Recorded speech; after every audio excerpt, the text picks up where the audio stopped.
네, 오늘 제목 만날 사람은 꼭 만나야 합니다.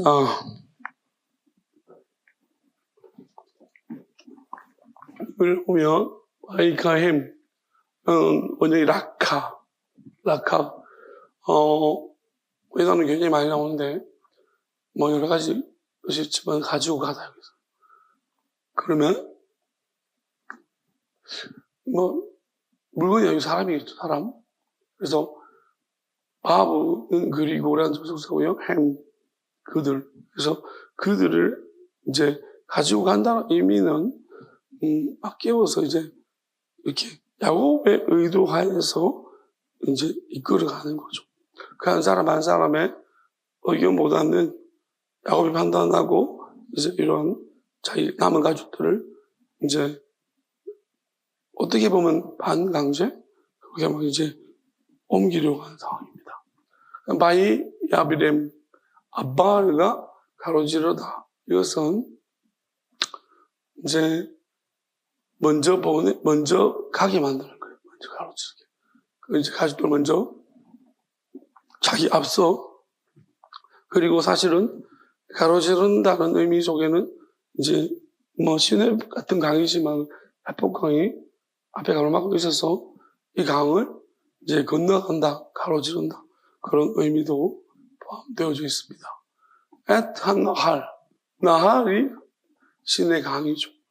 자 여기서 우리가 이제 시내 강 사실 야복강은 너무 보니까 뭐 요만큼 겨울이에요. 요즘 되게 겨울인데 뭐 그냥 내과죠 내과.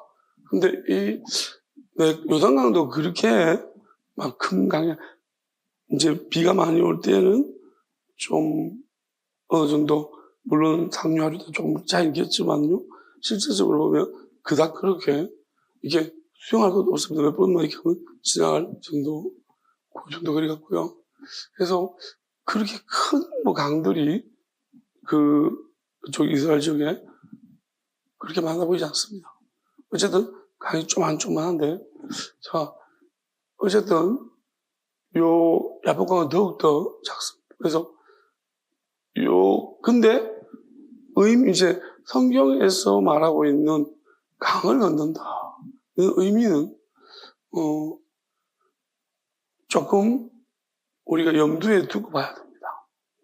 요단강을 건너는 것도 의미가 있고요. 아르논강을 건넌다라든지 성경에 여러 가지 표현이 있습니다.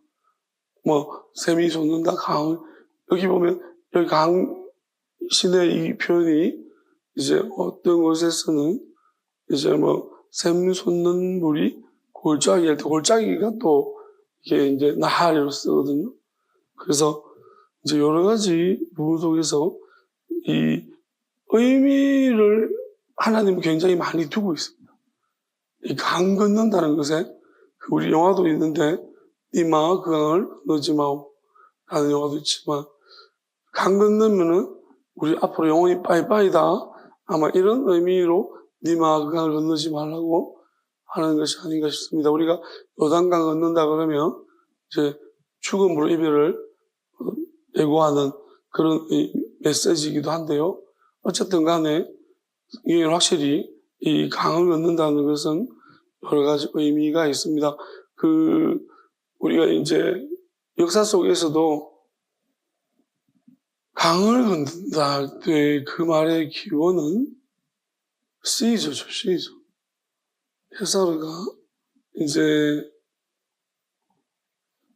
로마를 회군해가지고 이순신 장군처럼 아니 이승계처럼 로마로 전쟁에서 로마로 회군하면서 이제 로마를 장악할 목적으로 이제 그 강만 건너가면 시저는 돌이킬 수 없는 상황이에요. 그래서 그때 이제 강을 건넌다라는 표현을 역사적 유명한 말이 생겨났는데 어쨌든 그러한 의미나 여기서 성경에서 말하고 있는 강 건너는 것도 그건 기본적으로 그런 의미를 담고 있습니다. 어떤 변화를 이야기할 때 강 건넜다 이렇게 하죠. 그리고 돌아가지 않는다. 돌아갈 수 없는 어떤 상황. 그런 것을 이야기합니다. 하나님은 볼 때 더더욱 그래요. 어떤 지표가 되고 경계선이 되는 부분입니다. 예수님도 요단강을 건너지는 않으셨어요. 요단강에 가서 세례받고 도로 나오셨습니다. 그래서 건너지는 않으시고. 그래서 그런 것도 분명 의미가 있습니다. 자, 그 다음에, 여기 보면, 아바르가 가로지르 다 똑같습니다. 아벨랑. 이제는, 이 가족들을 먼저 하게 하고 난 다음에 자기가 이제 건너가는 거예요. 자기가 이제 야복강을. 설마 그거는 아니겠죠. 그죠? 우리 그렇게 생각하지 맙시다. 야곱이 물이 깊은가 안 깊은가 먼저 다 떠내려 보내보고 자기가 마지막에 건너는 이런 것은 아닙니다. 원래 무리하기 때문에. 그리고 밤중이라서 체크를 야곱 같으면 다 했을 거고요. 그래서 아마도 가족들 먼저 이제 이 자기 나름대로 판단한 이 위기라는 상황 속에서 가족들의 안전부터 그리고 야곱이 건너가려고 하는 모습입니다. 또 아수에로가 그가 이제 그리고 난 다음에 그가 그 신의 강을 가로지른다는 거죠. 자, 여기서 우리가 이제 성경 속의 해석만, 성경 속의 그 스토리만 가지고서는 정말 우리가 이 스토리가 이야기가 뭘 이야기하는지를 무엇을 하나님이 우리한테 표현하시고 하는지 정확하게 전달이 안 됩니다. 그래서 우리는 여기 성경에 이제 꼼꼼하게 그 당시의 상황이나 그 어떤 이동 경로 또는 의미, 각각 용례를 통한 의미, 그리고 특별히 하나님의 그 영의 어떤 그 가르치심을 통해서 우리가 하나님 도대체 무슨 말씀을 하시려고 하시는지. 그래서 우리는 여기서 이게 야곱이 잘한 일인지 잘못한 일인지 몰라요. 심지어 하나님과 싸웠어. 하나님과 싸워서 이겼다고 하는 말 자체를 우리는 되게 야곱이 하나님께 무슨 약속을 받은 것처럼 그렇게 우리는 지금까지 저도 마찬가지입니다. 굉장히 좋은 장면으로 우리가 칭송을 해왔었습니다. 근데 이거는 그냥 생각이 있는 분들은 선지서나 이제 어떤 성경의 표현들을 잘 찾아보면 이스라엘의 이름이 그렇게 좋은 뜻으로 선지서에는 표현되지 않아요. 만약에 선지서를 이해하시는 분이 있다면 제 말이 무슨 말인지 이해될 거예요.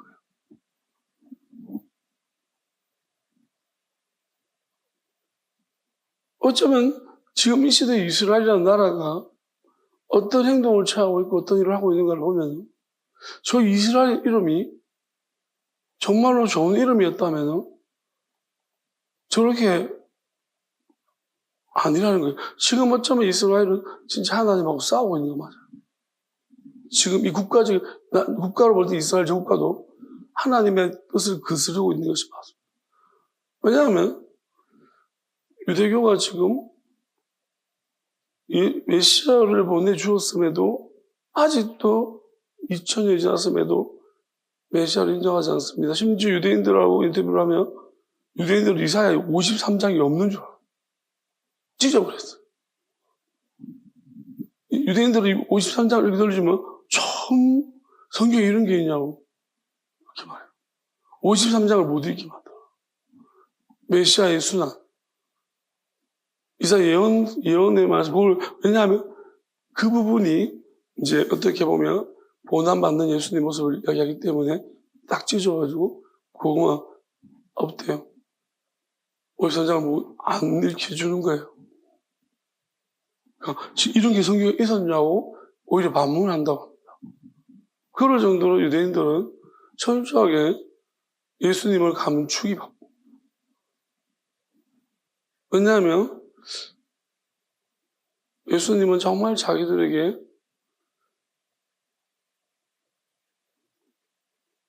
암흑물질 같죠. 어떻게 보면 유대인들의 치부를 계속 드러내셨고, 끊임없이 유대인들을 어떻게 보면 그들의 모든 어떤 업적이랄까, 그들이 쌓았던 모든 것들을 완전히 통째로 거부하고 무너뜨렸던 분이 예수님이시니까, 자꾸 이제 저는 가끔 답답할 때가 뭐냐면, 뭐 역사학자나 이런 이제 사람들이 나와서 이제 어떤 성경 이야기를 할 때가 있어요. 어떤 유튜브에서 보면 그런 그 유튜브 보면 답답해, 정말 답답해요.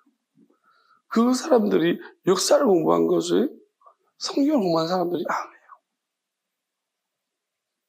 그래서 진짜 답답한 이야기를 하는 거예요.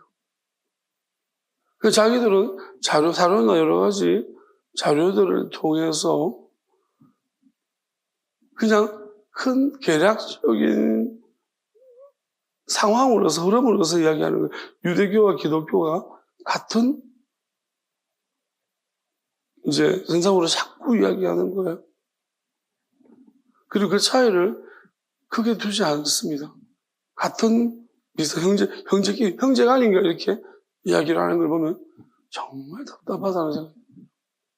이슬람하고 마찬가지. 너무 가볍게 이야기합니다. 아브라함의 적자를 이삭으로 보고 아브라함 이스마엘로 보는 그것이 차이라고 이야기하죠. 정말 그런 것 차이밖에 없나요? 심각한 문제 같아요. 예수님에 대한 부분들이 정말로 이게 뭐랄까요? 우리가 진짜로 이렇게 좀 깊이 있게 다루고 좀 잘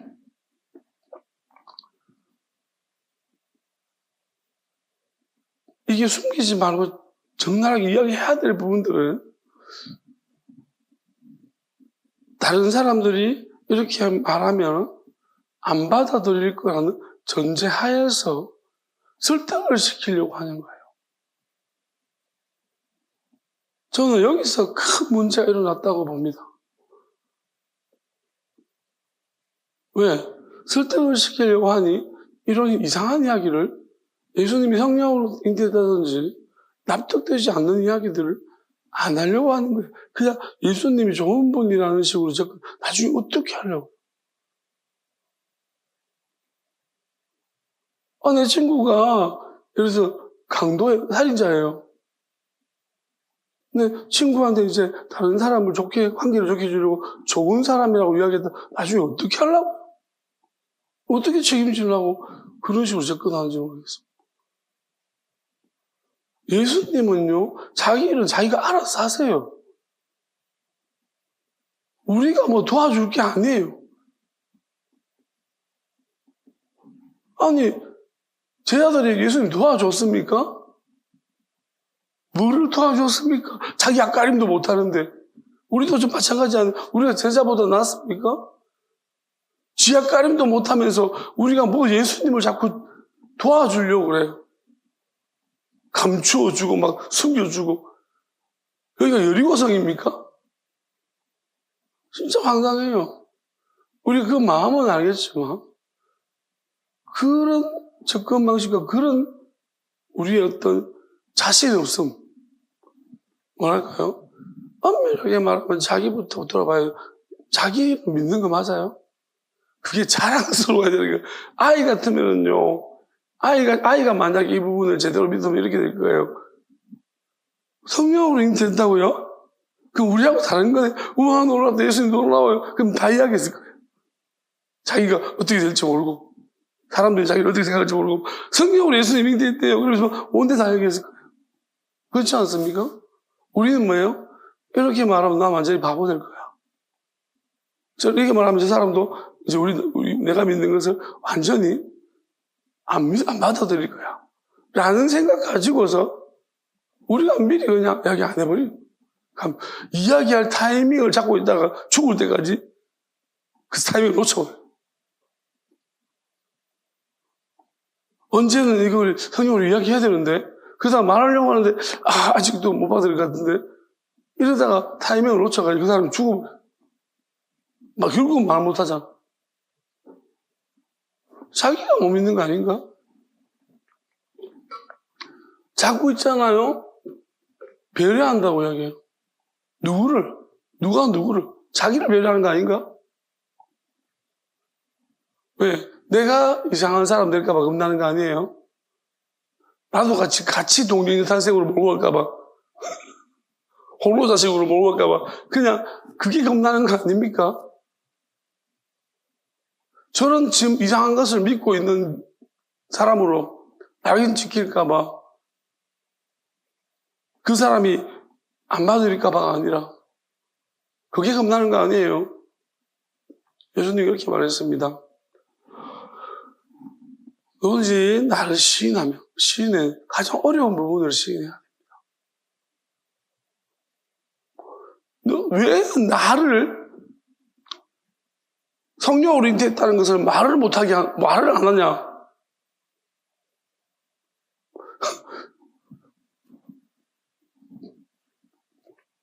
이주영 학원 강사 있잖아요. 이제 요즘은 이제 집에 누가 한 명씩 불러가지고 인문학 강의도 하고 막 요즘 여러 가지 다양한 활동을 하던데 김광 연예인 중에 배우 중에 한 사람 어리 있어요. 너 아버지 뭐 하시노? 친구한테 그 사람 이제 와서 이야기할 때 그 사람이 성경에 이제 여러 가지를 묻다가 성경에 대해서 잠깐 묻더라고요. 그러니까 둘 다 이제 이렇게 말해요. 근데 그 부활은 말이 안 되는 거 아니냐니까 이 정도. 그거는 좀 둘이 합이 착착 맞더라. 부활은 말이 안 되지. 말이 안 되죠. 그래서 믿는 거죠. 우리는 믿는 거예요. 그러니까 우리는 믿는다는 자체를 있잖아요. 의미를 몰라요. 믿는 게 뭔지를 정확하게 이해하는 사람이 없는 것 같아요. 무슨 말이냐면은 만약에 믿는 게 뭔지를 정확히 하나님이 말씀하신 믿음의 의미를 정확히 이해한다면요. 이런 거는 반드시 이야기해야 됩니다. 이게 본질이에요. 왜 그러냐면은 나는 믿습니다라고 말해야 돼요. 믿는 건 이해되는 게 아니에요. 물론 나중에 이해될 수 있어요. 왜 믿을까요? 이해가 안 되니까 이해가 따릅니다. 이해가 안 되니까 믿습니다. 이해가 안 되니까 믿는 거예요. 이해되면 왜 믿어요? 수학을 믿어요? 공식은 믿어야 돼요. 왜? 공식이 여러분 이해가 안 되잖아요.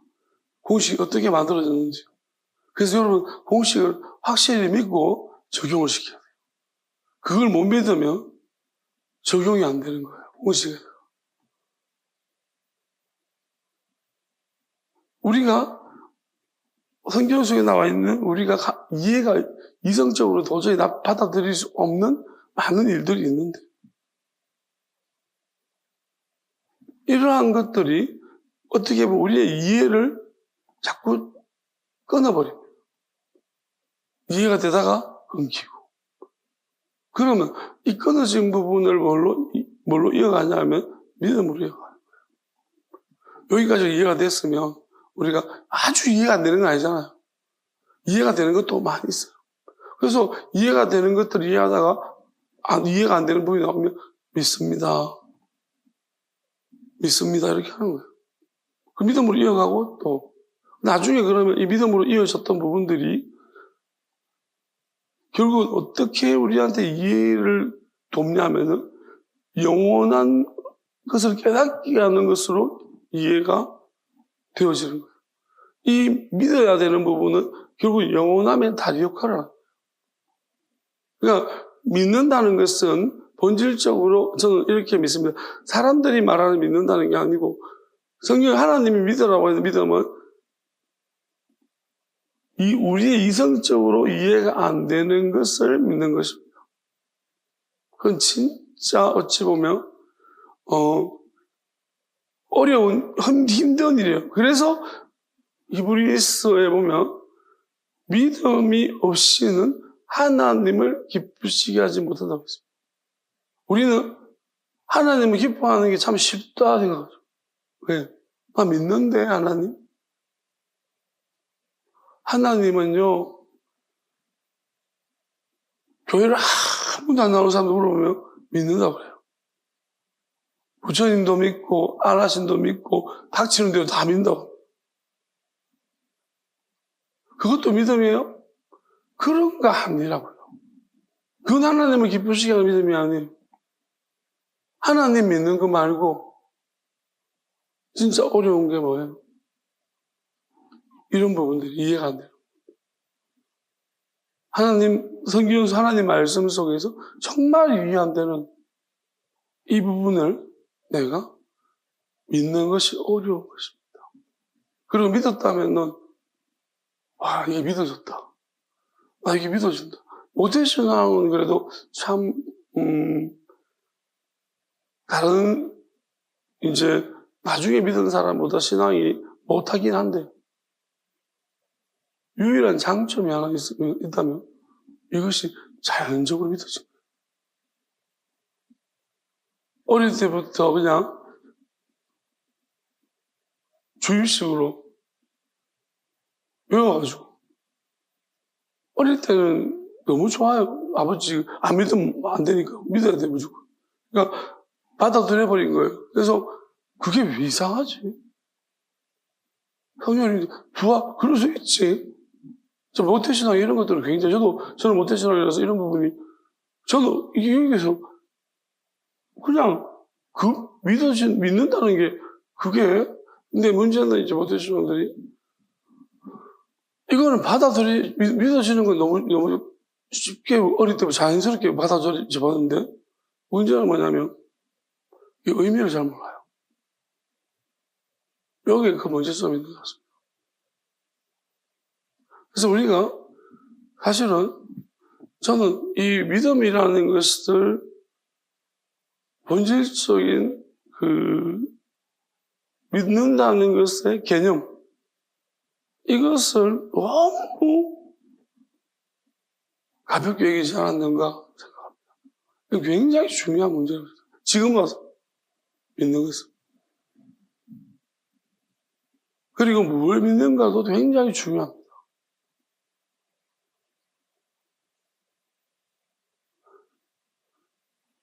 보여지는 텍스트, 보여지는 말씀을 믿을 것인가? 그 안에 숨겨진 뜻을 믿을 것인가?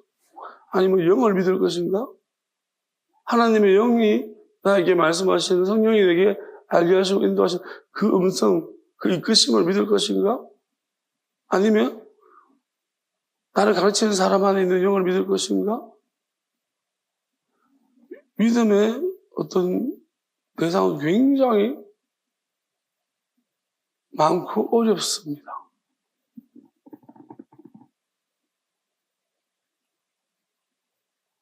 그러니까 이건 되게 엄청나게 복잡한 우리가 이제 제대로 접근하려고 하면은 우리가 학창시절 때 학교 공부하는 것보다 훨씬 더 어려운 영역이라고 해요. 과목 수도 많고요. 따지고 보면 훨씬 더 많은 것 같아요. 그리고 대단히 예민한 문제고 더 디테일하고 더 예민하고 아주 이거는 조금만 다르면 달라질 수 있기 때문에 그렇지만은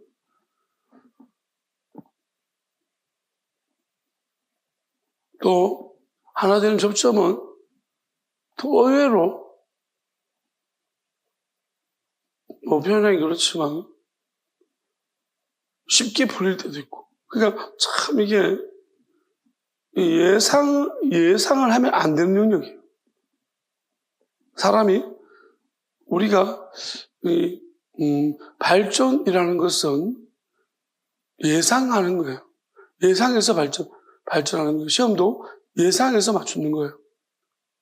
근데 우리가 이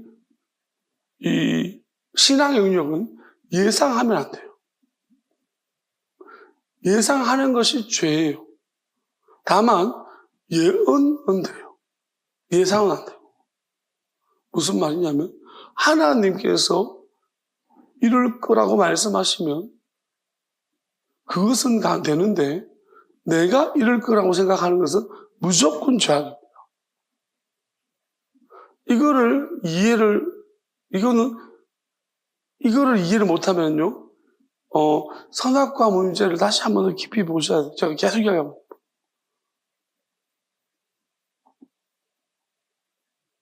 시기의 문제예요. 자, 저는 성경을 보면서 요시야 왕에 대한 부분을 조금, 들여다보면서,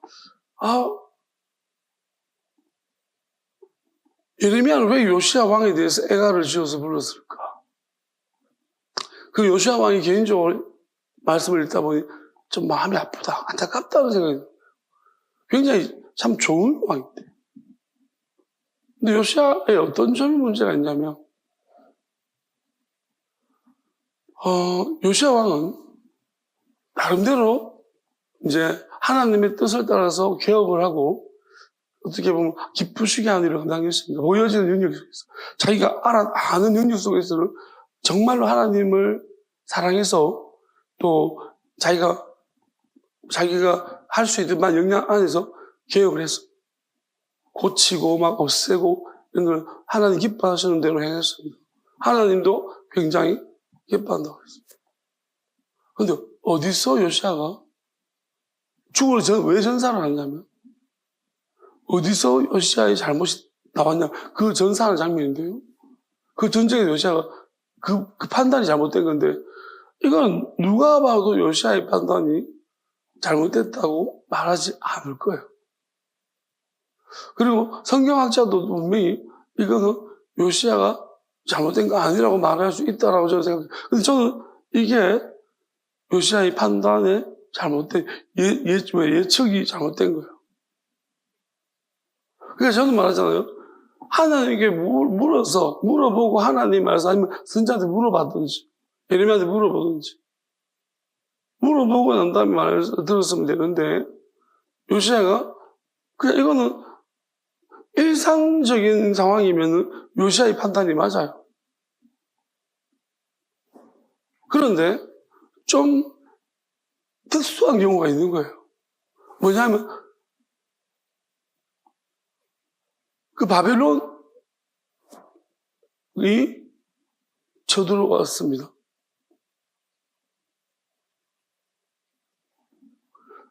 바로 누구? 그런데 뭐라고 말하냐면 하나님이 나를 보내서 왔다, 항복해라고. 전쟁하지 마, 싸울 생각하지 마라고 말하면. 근데 요시야는 싸워버려요. 거기 전사.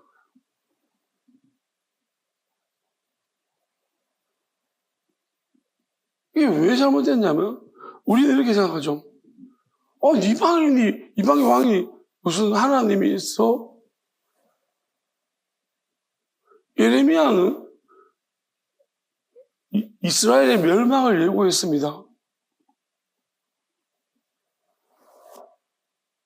그리고 다니엘도 느부갓네살 왕이 꿈을 꾼 것을 해석해 주면서 하나님이 의인들까지 표현하면서 하나님이 이 왕을 세웠다라고 이야기합니다. 물론 그 아들인 벨사살이 느부갓네살만큼 정의롭지 못해서 느부갓네살 단테 끊기지만 그 느부갓네살의 꿈을 꿨던 것은 하나님이 주신 꿈이라는 것은 굉장한 꿈이에요. 느부갓네살이 그 영광을 받지는 못했지만 앞으로 이제 차후에 나중에 미래에 일어날 하나님은 이러한 그 느부갓네살이 꾸었던 꿈처럼 그러한 또인도 그 일들을 하나님은 할 것이라는 것을 느부갓네살을 통해서 예고한 겁니다. 왜냐하면 그 느부갓네살이 아들 때문에 그 영광을 누리지 못했습니다. 자기는 왜 느부갓네살은 처참하게 낮춤도 받아봤고 하나님 높이시는 것도 경험했기 때문에, 그리고 다니엘을 무엇보다도, 왜? 다니엘이 하나님이 함께 있다는 것을 믿어버렸다는 거예요. 그래서 완전히 믿고 완전히 신뢰하고 있다는 거예요. 굉장히 중요한 부분입니다. 하나님은 그럼, 어쩌면 하나님은 촛대를 이스라엘에서, 유다에서 이쪽으로 바벨론을 옮겨왔다고 해도 과언이 아니에요. 왜 그렇습니까? 유다의 왕들은 이 선지자의 말을 안 들어요. 이스라엘 왕들은 선지자의 말을 진짜 안 들어요.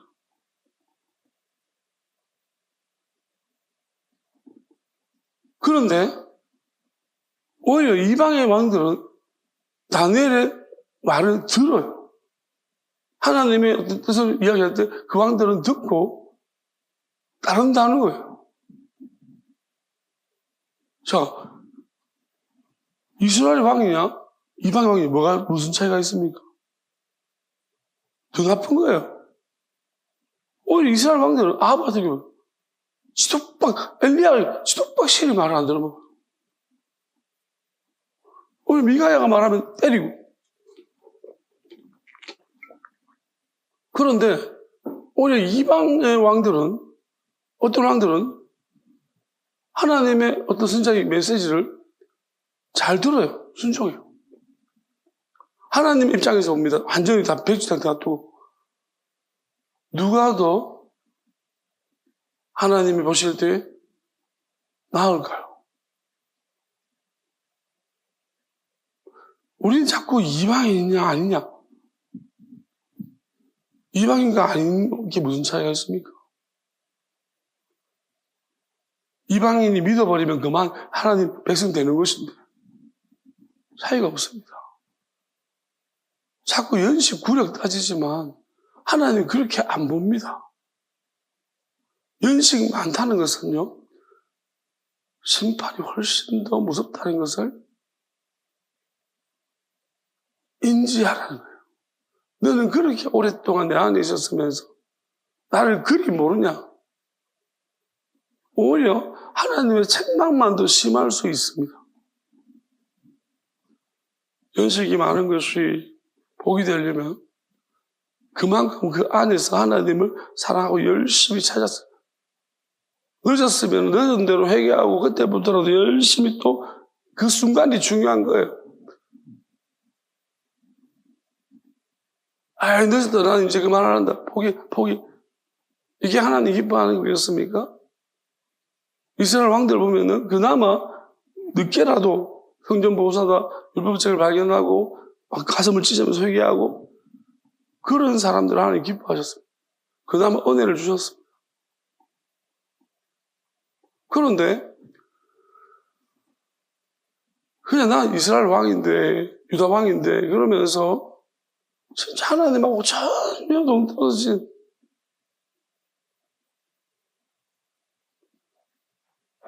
그냥 나 이스라엘 왕, 유다 왕 이 자체가 얼마만큼 프리미엄을 가지고 있겠습니까? 더군다나 선지자를 괴롭히기까지 합니다.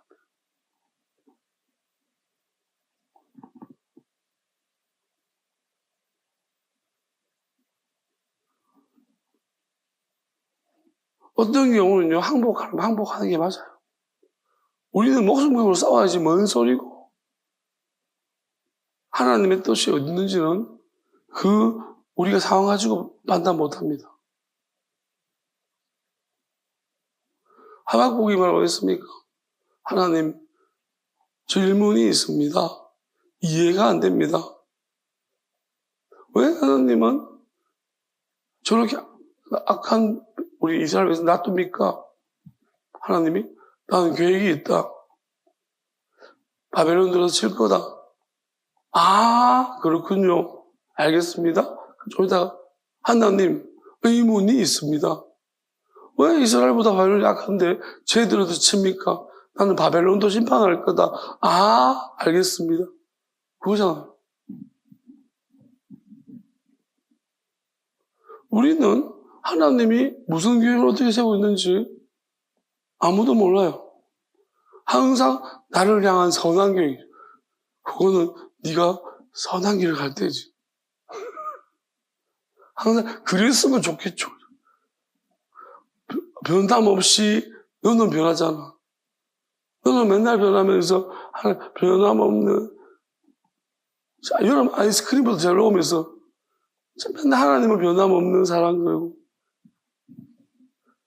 이게 무슨 우리가 어떨 때는요 찬양할 때 좀 부끄럽기도 해야 되지 않나요? 하나님 오늘은 내가 전영할 힘이 좀 없습니다. 그렇지 않습니까? 그래야지 만든 거 아니에요? 오늘은 내가 그래도 조금 괜찮죠 하나님? 상태가 이러잖아요. 그러다가 어떻게 돼요? 나중에 이제 어떤 상태로 가버리면 하나님이 약속을 주시거든요. 너는 이제 열외. 예? 제가 열외예요. 왜요? 말 안 해줘도 열외. 그걸 열외예요. 왜냐하면 하나님이 너에 대한 모든 판단을 끝쳐놨다. 너는 다른 일 하자. 남을 위해서 이제 다른 영혼들을 위해서 네가 이제 좀 구전일 좀 하자. 하나님은 구전이라는 사람이 필요한 거예요. 예수님이 이 땅에 뭐하러 오셨어요? 구전이라고 오신 거예요. 아무도 할 수 없는 가장 구전 일을. 왜? 뭐를 아무도 못하냐면은 남의 마귀를 그게 짐이라고 성경을 표현하고 있어요. 그 짐을 남의 마귀를 내가 잠깐이란 맞는 것. 내가 왜? 우리가 모든 사람이 마귀가 있고 마귀가 엄청나게 많다는 것은요. 이 사람이 자기도 모르게 악할 수밖에 없는 착하게 될 가능성이 없다라는 거예요. 그러면 만약 예수님이 마귀를 2000 마귀에 있는 청년 저 사람은 저렇게 놔두면요 그냥 미친 사람으로 살아가 죽어야 돼요. 근데 예수님이 빼줬잖아요. 마귀부터 다 나가라 해요. 그럼 그 사람이 그 이후 어떻게 됐죠? 정상으로 돌아왔어요. 착해졌다. 심지어 착하기가 전에. 그 이야기를 하고 있는 거예요. 근데 그거는 그 사람이 국한된 게 아니고 우리 모두에 국한된 거예요. 여러분들도 마귀가 나가면 착해질 수 있습니다.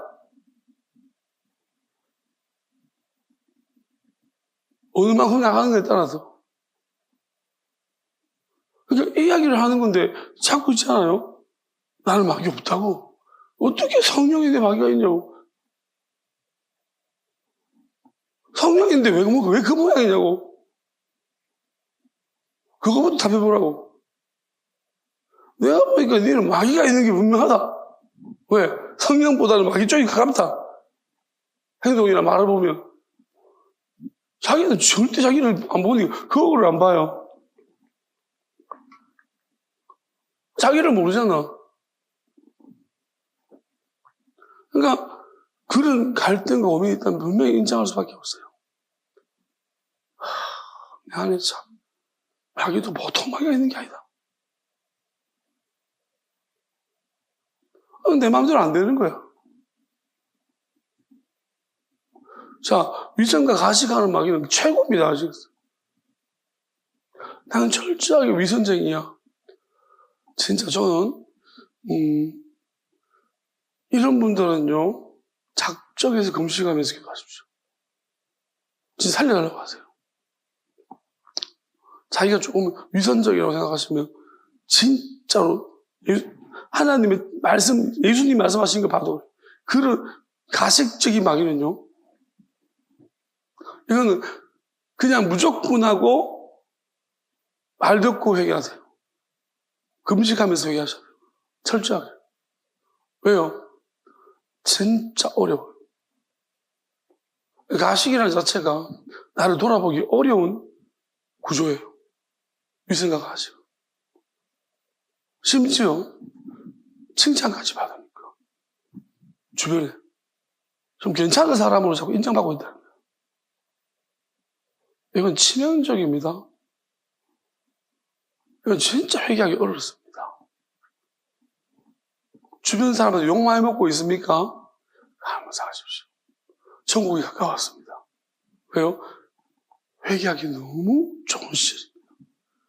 욕을 많이 먹고 있잖아요. 거기서도 내가 미친놈 다 이상한 저것들이 다 이상한 거지. 내가 이상하나? 이런 사람들은, 엄청 이제 가식적인 사람만큼이나 어렵습니다.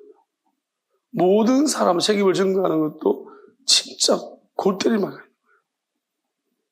근데 욕을 많이 먹어서 괴롭습니까? 삭개오처럼 이제 곧 하나님 나라가 당신의 마음에 임할 것입니다. 왜? 세상 살기 싫잖아요.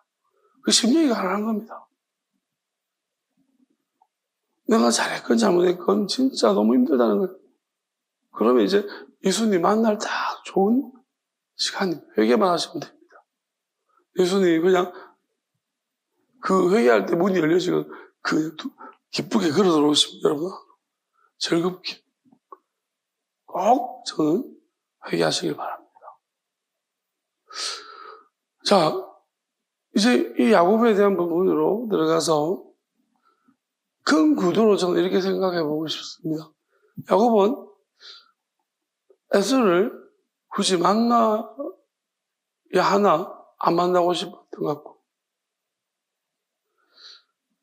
가니까 이렇게 요단강으로 건너가서 이제 지나 브엘세바를 가려고 하는데 여기 에돔 지역이 여기 앞에가 그래서 들어보니 에돔 지역을 차지했다고 하는데 형이 무력으로 빼앗았대요. 무시하고 지나가기는 좀 불편하고 그럼 형을 꼭 대면하고 싶냐? 아직 그 트라우마. 그리고 우리 이제 조금 더 크게 읽어주자면 라반한테 치워가지고 사람에 대해서 별로 가족이라도 별로 이제 믿고 싶은 마음 별로 없는 지금 내 가족을 지켜야 되겠다는 그러한 어떤 강한 이런 모든 것들을 차지하고 하나님은 야곱이라는 한 사람을 놓고 봤을 때 야곱을 중심으로 보셨고 이미 야곱은 하나님께 합격점을 받았습니다. 왜 그러냐면 이 문제를 차지하고서라도 하나님은 그 이후에도 야곱이라고 자꾸 부르시는 거예요. 그러니까 합격점을 받았습니다. 라반에게서 살면서 온갖 억울한 일들 속에서 잘 이겼기 때문에 믿음으로 이겼다는 거예요. 하나님을 신뢰해서 떠났고 거기서 살았고 이제 가라는 그 말씀을 따라서 갔고 베델에서도 그렇게 힘들었는데도 불구하고 하나님이 그 마지막 하나잖아요. 마지막 하나의 순종, 마지막 하나의 남겨진 것들이 여러분도 저는 이렇게 여러분이 지금 정말로 힘든 순간입니까? 지쳐서 쓰러져 자고 잘 순간이에요. 그때 하나님의 들려온 음성이 지금 기도해라. 여러분이 하나님 내일 하면 안 될까요? 시간은 똑같지 않나요? 오늘이나 내일이나 그 시간인데 지금 기도해라. 그 순간에 여러분이 그 음성을 듣고 일어나서 기도하느냐 안 하느냐는 대단히 중요한 거죠. 왜냐하면 그 음성이 하나님으로 들려온 음성이었다면 우리는 내 생각은 그게 뭐가 그리 중요하냐는 거죠. 아닙니다. 아무 일이 안 일어난다 하더라도 하나님이 주시는 마음이었다면 여러분은 정말로 큰 실수한 그게 잤다면 그거 무시하고 잤다면 아주 큰 잘못이에요. 왜요? 하나님이 우리에게 주시는 영원한 거예요. 그럼 영원함이라는 것은 시간의 문제가 걸려 있는 거예요. 하나님이 나한테 지금 그러면 내가 내 마음대로 그걸 조절한다. 그러면 우리는 이 시간 안에서의 문제를 해결하지 못했다는 거예요. 아브라함한테 이삭을 바치려고 했을 때 아브라함이 하나님 그래도 좀 한 몇 년 있다가 내가 바칠게요. 의미 없어요. Right now. 지금이면. 여러분, 하나님과 관계를 이래야 되는 거예요. 나중에라도 하면 되지 아닙니다. 아시겠어요? 뭘 받을지가 중요한 거예요. 순서는 되게 중요한 문제예요. 예수님이 순서 문제 중요하게 여기셨죠. 먼저 되고 나중 된 자가 나중 된 거에 대해서 말씀하셨습니다. 왜? 우리는 수학을 하다 보면 순서에 따라 가지고 결과가 달라져요. 뭐를 먼저 하냐? 알잖아요. 과학도 마찬가지고. 순서는 되게 중요한 문제예요. 그런데 여러분도 순서가 중요하잖아요. 목욕탕 들어갈 때도 1번이냐? 화장실 갈 때도 줄 많이 섰으면 몇 번째 서 있는지 얼마나 중요하면 똥 쌀 대단히 중요한 문제예요. 하나님이 말씀하실 때는 더 중요해요. 내가 무엇을 먼저 할 것인가? 너희는 먼저 그의 나라와 의를 무엇을 먹을까가 아니고 이 순서 바꿔서 하는 게 뭐가 아니에요. 바꿔서 하면 안 되는 거예요. 순서 바꿔서 하면 안 됩니다. 하나님이 하라는 대로 해요. 왜? 바꿔서 하면 힘들지 않아요. 하나님 하라는 대로 하면 힘들어요. 거기에 믿음이 필요한 거예요. 바꿔서 할 때는 믿음이 필요 없어요. 아시겠어요? 하나님 내가 먹을 거 다 먹고 배뚜 이러고 이제 내가 이제 좀 하나님 하라고 해보겠습니다. 힘들지 않아요. 근데 꼬르륵 근데 뭘 하라고? 진짜 야곱한테도 엄청 힘들게 걸어와서 거기서 가장 큰 돌 2개를 세워가지고 자기 전에 세우라. 자, 내일 아침에 세우는 것은 아침에 일어나 쭉 자고 일어나서 세우는 게 어렵습니까? 지금 세우는 게 어려워요. 죽을 만큼 힘든데 하나님 내 발바닥 안 보입니까? 이 물집. 내 지금 몇 킬로를 걸어왔는데 하나님 지금 내한테 이렇게 또 말씀하세요. 너무하십니다요. 그런데 하나님을 사랑하고 그게 믿음이 있다라면은 하나님이 지금 하라고 할 때는 하나님이 우리를 괴롭히는 분은 아니잖아요. 그러면 지금 하라고 하는 것은 진짜 뭐 문제가 있는가 보다, 이유가 있는가 보다라는 거예요. 그러면 이유가 있다라면 지금 세워야 되는 것입니다. 지 살리려고 한 거예요. 야곱을 들짐승으로부터 돌 2개 세워놓고 막 코트 링 오니까 들짐승들이 먹으러 왔다가 와, 저 엄청 큰 들짐승이 하나 있네. 그래서 못 공격하는 거예요. 야곱이 좀 피곤하니까 호를 좀 모르겠습니까? 그러니까 어떻게 이 모습들이 결국은 들짐승으로부터 하나님이 지켜주시는 편안하게 잠을 잘 지켜주시는 좀 피곤하다고 그냥 잤다가는요 아침에 일어날 수가 없어요. 눈덩이 다 뜯어먹고 하나님의 어떤 이러한 자기를 위한 것임에도 불구하고 우리는 힘들어서 못하겠어요. 나만 이런 것을 시키십니까? 상 줄 때는 안 그럴 거예요. 왜 나만 상을 주십니까? 라고 그럴 거예요. 이게 되게 중요한 문제입니다. 근데 우리는 뭐냐면은 결국 우리의 생각은 뭐냐면 항상 정상적인 생각들이에요. 자, 야곱이 무엇을 하든 무슨 상관이겠습니까? 일반 사람들 관점 속에서. 야곱이 형을 만나러 가든 아니면 엄마한테 가든 바로 부모님한테 가든 그게 무슨 상관이에요? 나중에 또 하면 되지. 시간은 많고 할 일은 많다. 할 일은 없다.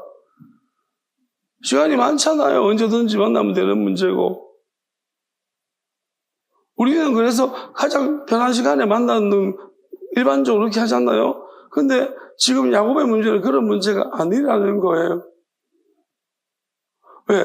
야곱이라는 사람은 아브라함도 마찬가지였죠. 이미 그러기에는 하나님의 콜을 받아서 하나님의 뜻 안으로 하나님의 길로 들어와 버렸다는 거예요. 그리고 하나님은 아브라함이나 야곱은요, 다른 개체로 보고 있는 다른 사람들과 특별하게 대우하시고 있습니다. 왜 그렇습니까? 아브라함한테 시켰던 일을 다른 사람한테 시켰던가요, 하나님이? 안 시켰습니다. 왜요? 아브라함을 하나님은 예수를 담는 그릇으로 사용하려고 했기 때문입니다. 하나님의 아들을 내가 어디다가 보낼 것인가? 누구의 혈통에서 하나님의 아들을 낳게 할 것인가? 그 그릇으로 삼기 위해 특별한 길을 하나님이 사실은 아브라함이 아니고 데라부터 시작했던 거예요. 창세기 족보가 데라의 족보부터 나와요. 근데 데라의 족보에 나왔기 시작했지만 결국 데라가 어떻게 되었습니까? 하나님의 뜻을 따라오다가 하란에서 멈춰버렸습니다. 자, 그것을 보면 우리가 알아야 되는데 우리는 아버지 아들의 문제라고 그대로 대가 이어져 아니고요. 끊겼다는 거예요. 데라부터. 왜? 하나님이 아브라함한테 다시금 불러냈습니다. 데라부터 시작했지만 데라는 하란에서 그 잃어버린 아들과 하란이 이름이 같고 또 거기서 우상을 장사를 해보니까 장사 잘 되니까 여기서 내가 하나님 지시하는 곳에 내가 돈 좀 벌어서 가겠습니다. 나중에 그렇게 할 수도 있는 문제죠. 우리가 데라의 마음을 어떻게 알아요? 하나님은 왜냐면 초대를 옮겨오래요. 왜? 넌 안 돼. 왜? 우리는 이러잖아요. 나중에 할게요, 하나님. 나중에 못 한다는 거예요. 돈 벌고, 성성, 너 절대로 내가 지시한다고 못 간다는 거예요. 그러니까 하나님이 아신다는 거예요. 그래서 지금 하라는 거잖아요. 만약에 아브라함한테 불러냈는데, 그러면, 아버지 떠나. 왜?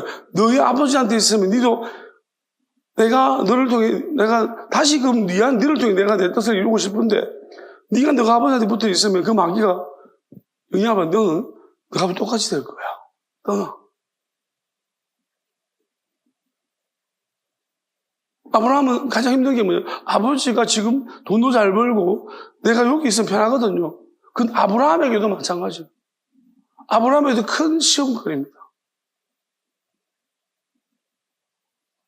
아버지를 버리고 떠나야 되는데 나올 때 같이 나왔는데 고통 속에 완전 위험 속에서 같이 메소포타미아에서 빠져나왔는데 어떻게 보면 왕의 미움을 당했다는 거예요. 그래서 쫓겨난 거예요. 근데 지금 아버지만 놔두고 자기는 또 하나님이 어딘지도 모르는 곳으로 가라는데 가야 돼. 아브라함은 순종했다는 거예요. 그럼 아브라함은 하나님의 길 위에 섰다는 거예요. 그럼 하나님의 길 위에 선 사람은요, 지금 아브라함이 누구 말을 듣고 하는 것도 아니고 자기 생각을 따라 움직이는 것도 아니고 하나님의 길 위에 서서 하나님의 음성을 듣고 움직이고 있는데 하나님이 말씀하신데 아브라함이 예민했겠습니까? 아니, 예민하다는 거예요. 그리고 하나님의 음성에 계속해서 순종해 왔다는 것입니다. 그래서 하나님께서 아브라함에게 무슨 약속을 주셨습니까? 아브라함 주신 약속들이 많지만은 우리가 그 시점들을 잘 보면은 처음부터 그렇게 한 게 아니에요. 처음에는 뭐가 되게 하겠다라는 약속을 주셨지. 이 성취적인 부분이 남아 있습니다. 어떤 경우는 이미 확정적인 약속을 줄 때도 있어요. 이름을 바꿔줬다는 것도 어찌 보면 하나님이 아브라함에게 이제는 아브라함이 어떤 하나님의 그 판단의 영역에서 넘어섰다는 것입니다. 그렇지만 왜 하나님은 끝까지 아브라함한테 이것도 하고 저것도 말씀하시냐면 마지막에는 그두라와 이삭에서 자녀를 낳았다. 저는 그 그두라와 이삭에서 난 자녀 중에 그 계보 중에 욥이 있다라고 믿습니다. 정말 욥이 그 계보에 있다라고 믿어요. 근데 이 지금 에서도 되게 중요한 거예요. 왜냐하면 그 욥의 세 친구를 보면 대만 사람 엘바스가 있습니다. 대만이 어디예요? 에돔 족속이에요. 에세의 후손이에요. 엘바스가 굉장히 그 하나님의 뜻에 대해서 적용을 못해서 그렇지 되게 많이 합니다. 엄청 많이 알아요. 그거 욥하고 삐까삐까해서 말씀드려서 막 티거 그게 에돔 족속이에요. 대만이 에돔 땅에 사는 사람이에요. 그 에스의 후손이라는 거예요. 엘리바스는. 그리고 수아 사람 빌다다고 이 셋 다 아마도 추정컨대 에스의 후손이라고 이야기하는 사람이 많지만 저는 개인적으로 이스마엘 후손도 있을 거라고 생각해요. 하나님이 아브라함의 이 격가지를 통해서도 분명히 욥의 친구들로서 이 포지션을 형성시켰을 것 같습니다. 아마 모압이나 암몬 중에 하나도 있을 수 있고요. 그들의 우선이 있을 수 있고. 왜냐하면 하나님은 그들에 대한 어떤 그 뜻도 하나님이 저버리지 않았다는 거예요. 아브라함 때문에. 그러니까 우리는 아브라함이라는 사람을 볼 때 다들 지가 아브라함인 줄 알는데 하나님의 음성에 이해 안 되는 음성에 순종이라 해놓고 그 다음에 내가 아브라함일 수도 있겠 그렇게 생각해야지. 다 지 마음대로 지 생각대로 지 편한 대로 살면서 하나님한테 다 물어본 적 있습니까?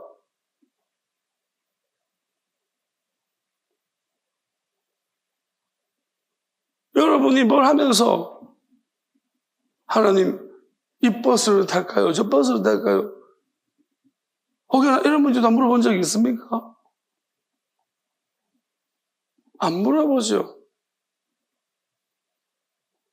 중요한 문제는 물어보세요. 어느 시점 지나면 안 물어볼 거예요. 묻지 않는 것이 일상화되었을 겁니다. 왜 그런지 알아요?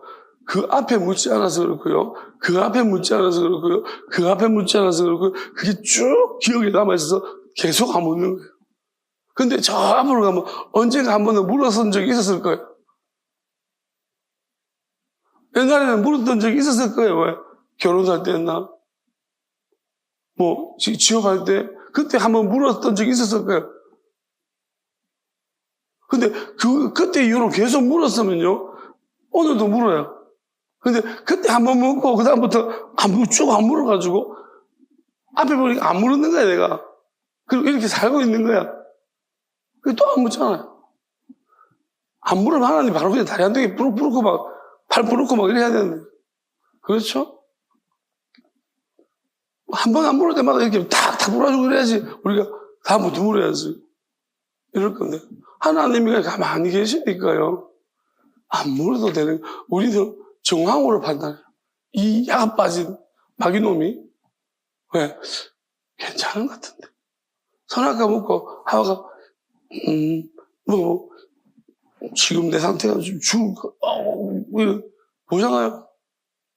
좀 기다려보니까 안 죽었다. 아담한테 한 개 먹이줘야지. 이 기쁜 소식 알아야지.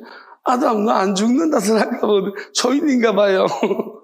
나는 예외인가 봐요. 넌 아삭가 먹어도 안 죽나 봐요. 그래서 아담도 하나 먹어볼래? 그러면 왜 안 죽는 거 보고 용기를 내봐요. 아담이 뭐야?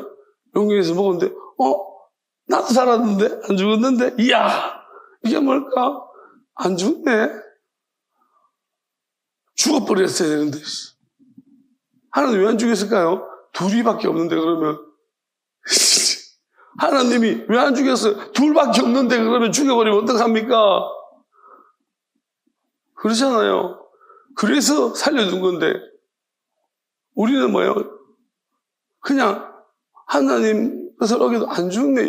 이게 빠져있는 정말 하나님의 마음을 몰라. 왜? 우리는 그거 내가 이해하는 대로 이해하는 거야. 여러분 묻는 거와 안 묻는 거 둘 중에 어느 게 더 나을까요? 다들 묻는 게 더 낫죠. 근데 왜 안 합니까? 나은 걸. 예수님께서 얘는 얘보다 더 나은 선택을 하였느니라. 우리가 나은 선택이 있어요. 그리고 절대적으로 해야 되는 데도 있고요. 하나님이 되게 강하게 말씀하시는 것도 있어요. 그리고 우리는 그것이 단회적인지 영구적인 것도 있어요. 어떤 사람은요, 하나님이 한 번 말했다고 한 번만 다 하는 사람이 있어요. 계속 말하는 건데. 결국은 자기 안에서 자기의 편리성이나 힘듦 때문에 그렇게 하고 있는 거예요. 그것을 누가 주냐? 마귀가 준다는 거예요. 속이는 거예요. 여러분, 속고 있는 것입니다. 그러면 하나님이 쓰는 사람들은요, 그것을 이기게 된 거예요. 기도원 보세요. 기도원도 300명은 개처럼 물 먹고 있고, 그 나머지 굉장히 많은 숫자들은 점잖하게 물먹고 있는데 여러분은 누구랑 같이 싸우시겠습니까? 그리고 숫자도 엄청난 차이가 난다. 당연히 많은 사람들 좀 그래도 이렇게 뭐랄까요? 피지컬 좋고. 근데 하나님은 개처럼 물을 먹고 있는 저 300명을 데리고 가서 싸우라는 거예요. 내 자기 생각이면 선택 못해요. 저는 저 등신 같은 선택을 누가 합니까? 그리고 나머지 사람들이 뭐라, 저 300명 불쌍하다. 온전히 다 죽었다. 저 지도자가 좀 멍청해가지고 지금 어떻게 저런 짓을 하니?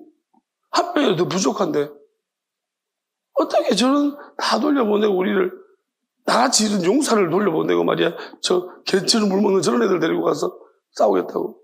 아이고. 근데 안 싸우고 이겼어요. 하나님이 안 싸우고 이길 것을 계획하셨기 때문에 개처럼 물먹는 애 데려가도 괜찮은 거예요. 왜? 싸웠습니까? 기도원의 칼이다 그러니까 저거 듣기 싸우다가 막 얘들은 안 싸웠었어요. 싸우려면 데리고 갔겠죠. 그러니까 우리는 하나님의 계획을 모르면서 얼마나 건방지고 교만하게 내가 지금 봐왔고 내가 지금 경험해왔고 그 루틴 안에서 우리는 생각하고 판단해요. 더군다나 우리 참조하는 건 뭐예요? 저번 것도 아니고요. 바로 앞에 거예요. 머리가 그렇게 좋지도 않아요. 저번 앞에 거 왜 10개쯤을 모아가지고 통계를 해서 데이터로 해서 내가 판단하는 게 아니고요. 바로 앞에 거밖에 생각이 안 나요. 그걸 참고로 해서 그렇게 선택하면서 뭐를? 저는 이렇게 생각합니다. 그러면 다른 세상 사람, 여러분 세상 사람들은요 하나님이 말씀 안 하셨잖아요. 그들은 그들대로 하나님 판단이 있는 것입니다. 그런데 너는 다르잖아요. 들었잖아. 저는 야곱의 이 구도를 어떻게 보고 있냐면 야곱은 뭘 했어야 될까요? 하나님이 그동안 야곱을 위해서 뭘 하셨습니까? 아무것도 안 하신 것 같습니까? 야곱은 무엇을 생각하고 있습니까? 라반한테 질려가지고 이제 머릿속에 지레 형이 나한테 안 갚으면 앙심이 남아있을 것이며 죽일 수도 있겠다라는 혼자만의 소설을 쓴 거예요. 그러면 야곱이 하나님이 하신 일이 뭔가를 생각해 보면 하나님은 그동안 에서의 마음을 만지고 있었습니다. 사냥하면서 풀어주고 고만 마리 보내주면 잘 맞춰주고 하나님이 쏘면은 막 잘 맞고 그래서 기분이 되게 좋아지셨어요. 그리고 에돔 땅을 이렇게 점령해가지고 자기하고 부하도 많이 생기고 에서가 거의 막 지금 불만이 없어요. 막 다 용서할 기분이야 지금. 세상 모든 사람을 다 사랑하고 용서할 그런 마음을 지금 생겼는데 그것도 모르고 지금 야곱은 자기가 생각해서 그렇게 하는 거예요. 하나님 이렇게 놀랍게 작업을 해놓으셨으면 지금 야곱은 형을 만나야 돼요. 그리고 저는 오늘 기도하면 이런 생각이 들었습니다. 만나는 것뿐만 아니고 그 에돔 영집에 가야 되는 거예요. 한번 자주는 거예요. 얼마 동안. 아니 그 외삼촌 집에 20년 동안 있었는데 형 집에 한 6개월을 못 있겠습니까? 한 3개월을 못 지냅니까? 형 집에 만약에 야곱이 지냈다면 라헬이 안 죽었을 테고 죽은 이유가 뭔지는 모르겠으나 풍토병이 같고 아마 안 죽었을 테고 그러면 에서이 같이 있으면 주변 사람들이 야곱 건드리지 못할 테고 괴롭히지 못합니다. 왜요? 자형이 누군 줄 아나? 에서다 에서. 그렇잖아요. 거기다가 형하고 이제 하다 보면은 와 정말 좋은 왜? 둘 다 이제 아쉬울 것 없는 족장이 돼가지고 이제 만나가 야 형 에서도 야 야곱 왜? 좀 실패하는 내가 거둬주려고 했더니 야곱도 나름 성공했네. 나보다는 좀 밑이지만. 그러니까 에서는 야곱을 또 같은 얘기 얼마나 좋습니까? 이야기하기 좋다는 거예요. 되게 좋은 관계를 유지시키고 그러고 난 다음에 형님 이제 엄마한테 가겠습니다. 그럼 예수가, 가라. 내가 보여줄게. 그것도 해주고. 얼마나 좋을까요? 그런데 왜 야곱이 형을 패스하고 도망가려고? 어떤 경우는, 제가 만약에, 이거는 모든 상황이 똑같지 않아요. 라반 같은 경우는 하나님 그냥 바로 가라 했는데 라반이 따라와가지고 지금. 그러니까 모든 것을 똑같이 적용시키면 안 돼요. 그래서 물어봐야 되는 거예요. 매번 물어봐야 되는 거예요. 하나님한테. 대답 안 하셔도 물어야 돼요. 왜? 언젠가는 대답하십니다. 대답 안 하시고 물었는데 하나님이 대답 안 하셨다? 그러면 어쩔 수 없이 시간 쪽에서 이렇게 했다? 그럼 하나님이 여기에 대해서는 다만 어떤 경우는 저는 요즘 묻냐 안 묻냐 물을 때도 안 물을 때도 있어요. 그래서 저는 묻는 게 더 많아요. 하나님 안 물을 텐다는 마음 주셔도 물어요. 왜냐하면은 하나님이 이제 오직 한 길이라고 말씀하셨기 약속을 주셨습니다. 그러면 안 물어도 된다는 이야기예요. 나한테만큼은. 진짜 많은 시간, 왜냐하면 하나님 왜 이렇게 말씀하시냐면 많은 시간을 물으면서 진짜 신부라도록 물었거든. 하나님이 나한테 보면 얘가 안 물을 가능성이 있을까를 보신 거예요. 마귀가 이렇게 많은데도 묻는 걸 보면 얘는 마귀가 없으면 안 물을 가능성이 없다라는 거예요. 하나님한테. 그럼 하나님 판단하셨죠. 그리고 또 하나님이 또 왜 길게 잡았냐면 내가 만약에 제가 다른 사람 마귀를 어떻게 할 것도 마귀하고 어떻게 하겠습니까? 그렇지만은 하나님이 예수님의 마음을 체험시켜 준 거예요. 남의 짐을 조금은 마귀를 지보게 한 거죠. 그럼 얼마 동안 보관하는 건데, 그렇지. 이 상태에서 엄청나게 혼란이 많단 말이에요. 마귀 들어오면. 판단력이 덜해지고요. 어떤 거는 우매해져요. 바보비 스름하게 돼요. 머리가 점점 나빠지는 것 같아요. 그럼 이런 상황 속에서 하나님이 어떤 행동을 취하는가 보는 거예요. 이걸 감당할 수 있겠는가를 보신다는 거예요. 그럼 어느 정도를 감당하고 나면 하나님이 이것까지 감당했으면 하나님이 올 프리로 가는 거예요. 물론 이제 그 반경, 그러면 더 큰 이방인 마귀도 한번 받아봐라. 지봐라. 괜찮니? 감당할 수 있겠니? 이제 이렇게 하나 넓혀 가시는 것 같아요. 또 정말 생양아치 지독한 마귀 네가 감당해라. 한번 해보고 견딜 수 있겠냐? 물어봐. 그냥 사람마다 다른 거예요. 이게 이제 하나님이 다른 아브라함도 굉장히 그래서 애국 가서 애국방. 근데 물론 이제 하나님이 이런 과정 가운데에서 보호하시고 지켜주지만 문제는 뭐냐면 여기서 자빠지는 확률이 되게 높은 거예요. 내 문제가 완전히 해결되었다 할지라도 이제 제 하나님이 안타까워하는 사람들이 남의 마귀를 이제 짊어지고 있는데 이걸 애기라고 짊어지게 하셨는데 여기서 자빠져 버려요. 근데 자빠졌는데 혼자만 자빠지는 사람들은 그래도 하나님이 긍휼을 보시지만 자빠지면서 다른 사람까지 막 실족시키고 자빠지는 사람들 있어요. 근데 최종적으로 저는 이렇게 봅니다. 하나님은 얼마나 좋으신지 마지막까지도 회개를 할 수 있는가 없는가를 보시는 거예요. 다만 회개라 하면은요, 저는 이렇게 나와요. 그 마음이 어디서 나와야 되느냐 하면은 하나님과의 관계성 속에서 나온 회개여야지 내가 하나님이 무서워서 하는 회개는 회개가 아니에요. 왜요? 회개라는 것은 돌아서 완전히 내가 여기서 하나님의 뜻이 아니기 때문에 하나님 때문에 내가 이걸 하는 거예요. 근데 내가 무서워서 그렇다는 것은 이 상황만 해제되면 나는 또 돌아갑니다. 또 나쁜 짓 할 거예요. 그 회개가 아니에요. 그러니까 회개라는 것이 하나님이 받아주는 회개는 뭐냐면 내가 하나님 때문에, 그러니까 관계 때문에 그래요. 내가 회개를 하지 않으면 하나님이 나하고 관계가 끊어질 것 같아서 무서워서 이런 관계에서 내가 회개를 하잖아요. 그건 하나님 기뻐하셔서 받아주는 거예요. 근데 하나님과 관계가 상관없고 내가 지금 회개하면 누룩이 맞을 것 같아서 겁나가지고 회개합니다. 이런 사람들은 이게 진짜 회개가 아니에요. 왜요? 또 그 비슷한 상황 되면, 왜? 하나님과의 관계성 때문에 회개하는 사람은 하나님 관계성 때문에 마음대로 못해요. 회개뿐만 아니에요.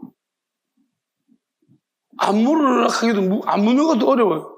왜? 하나님이 자꾸 밟혀요. 내 눈에 이미 들어와 계셔가지고 자꾸 하나님이 걸려요. 또 뭘 하려고 그러면 하나님이 자꾸 걸려요.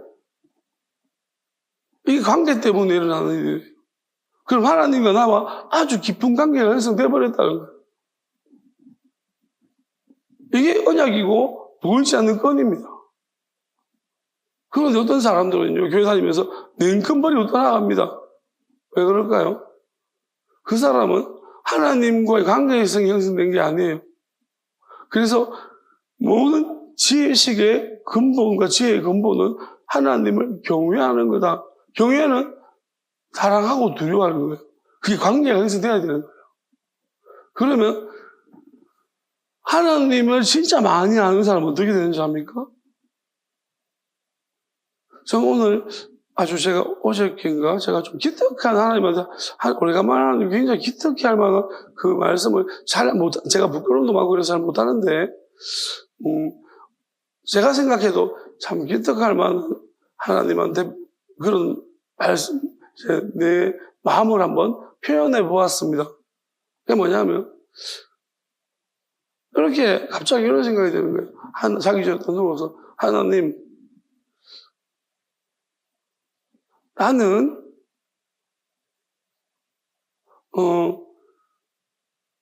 이런저런 걸 묻다가 하나님 나는 이런 일들이 일어나냐 안 일어나느냐가 중요한 게 아닌데 내한테 이게 그거 따라서 내가 움직이지는 않고요.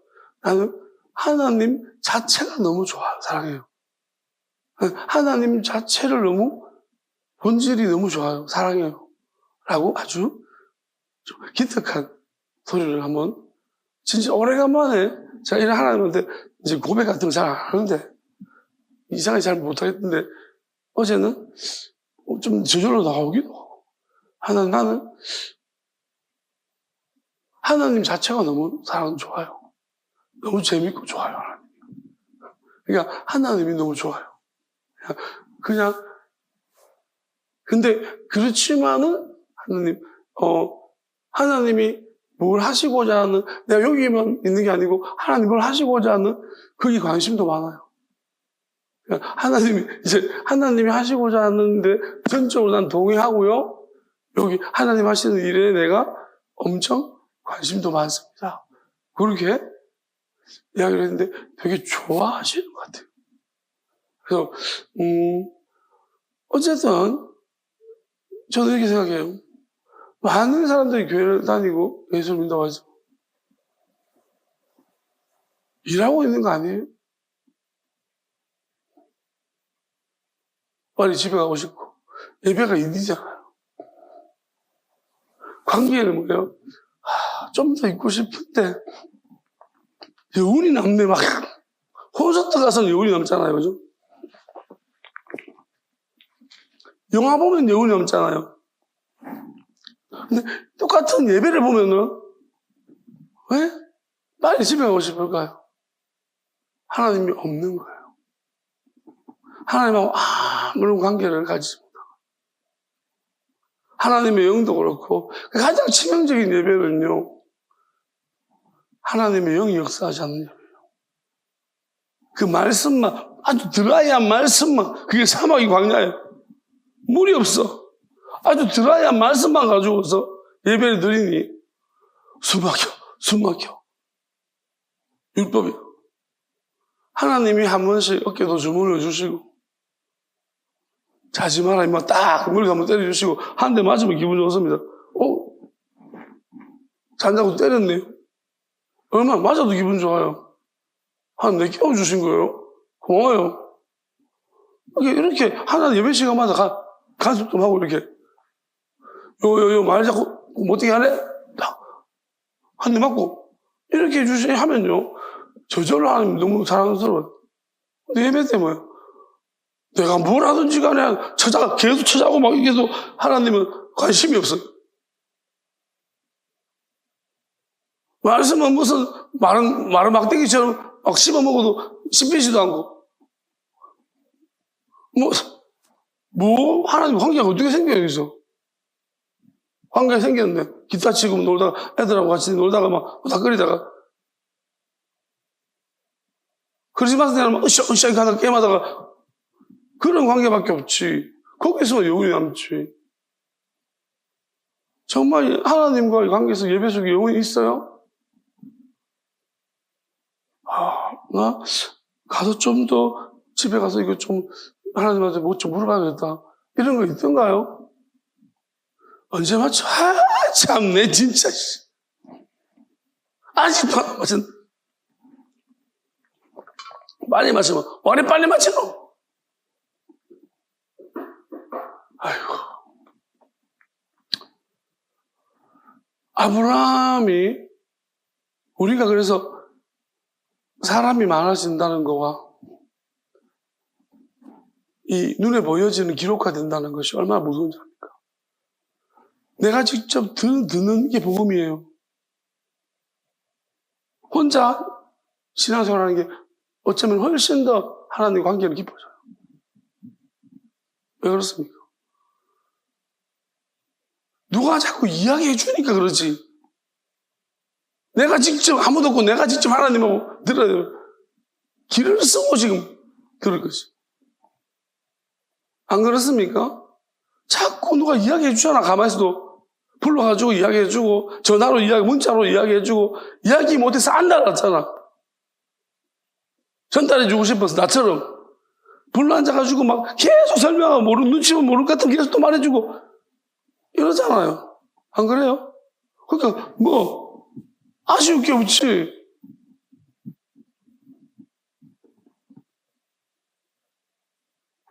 참 우리가 이런 거 보면 하나님을 어떻게 대하고 있습니까? 채법만 못하지. 채법만. 재미나이 그 채법만 하나님이 못하지 않나요? 채법대에 가서는 물어봐요. 하나님한테 물을 수 시간 없죠.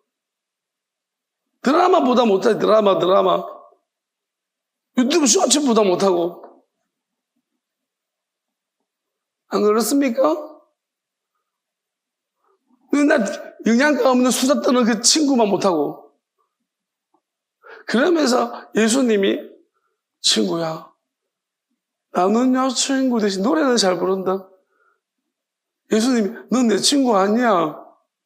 왜? 네 친구 따로 있잖아. 언제 네가 내 보고 싶었니? 조금만 길게 하면 보기 싫다고 막 난리 부르스를 치고 옆 사람 동원해가지고 막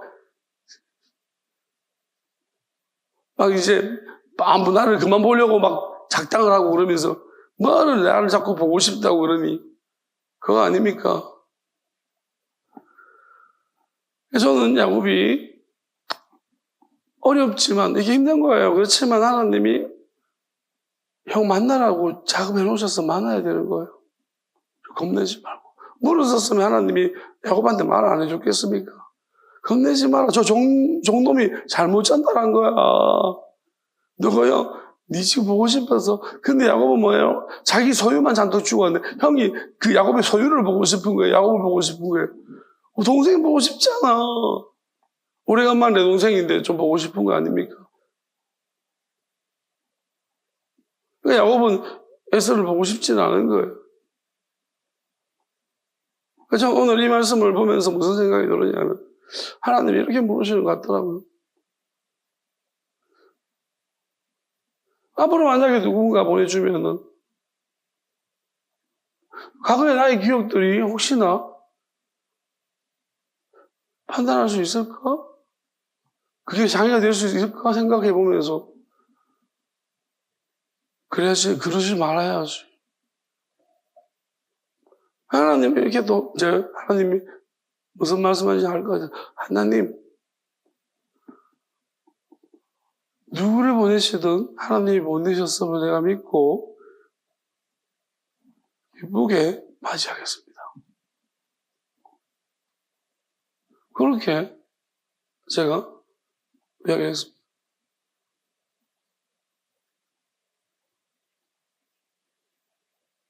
이제는 그냥 하나님이 올라갈 길만 남았고 결과는 정해져 있다. 이런 말씀 속에 함축적으로 다 포함된 것은 그런 뜻인 거죠. 글러서 보내겠다는 것 같아요. 다 알아서 하실 것 같고.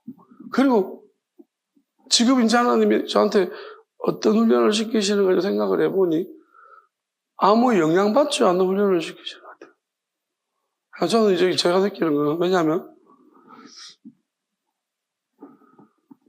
요즘은 계속 하나님이 이제 그 말을 자꾸 선포하게 하시는 거예요. 올라갈 일만, 혼자 있을 때 올라갈 일만 남았다. 한 길이 다 있다. 좀 이렇게, 마음이 약간 또 이제 결과적으로 막막한 건 똑같아요. 그죠? 그럴 때마다 그 상황을 안 보고 올라갈 일만 남았다고 하셨다. 한 길만 있다고 했다. 꺼져라. 이제 이렇게. 그러면 무시하는 거죠. 주변 환경을.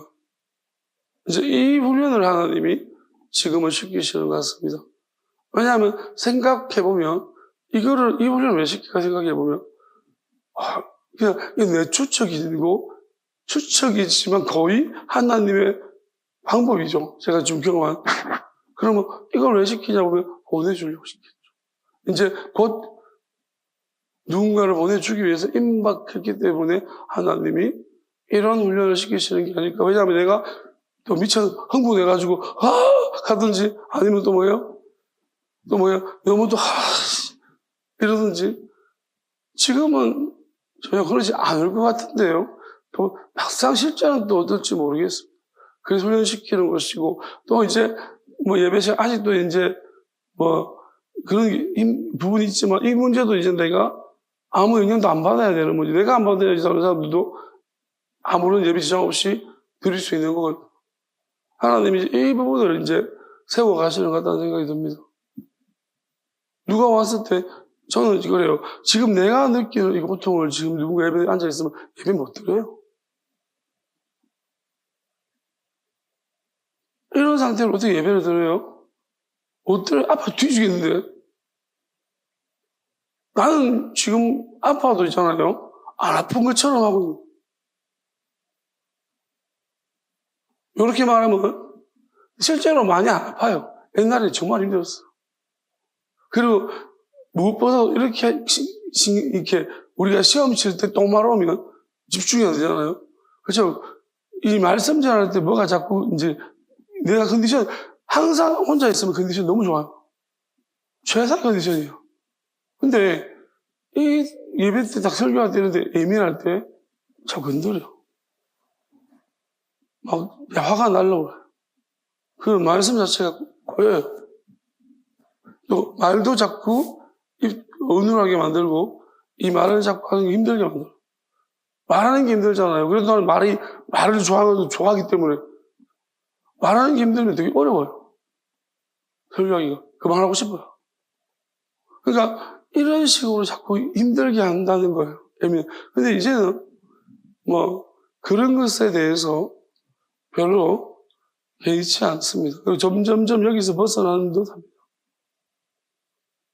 왜냐하면 올라가려면 남았기 때문이고 오직 한 길밖에 없으니 이런 짓을 하는 인간들은 또는 이런 짓을 하는 마귀들은 이제 결과가 정해졌습니다. 내가 정해진 것이 그것도 정해졌다. 내가 올라가면 그대로 내려갈 일밖에 없는 거예요. 그게 이제 정해졌다는 하나님 정하셨다는 거예요.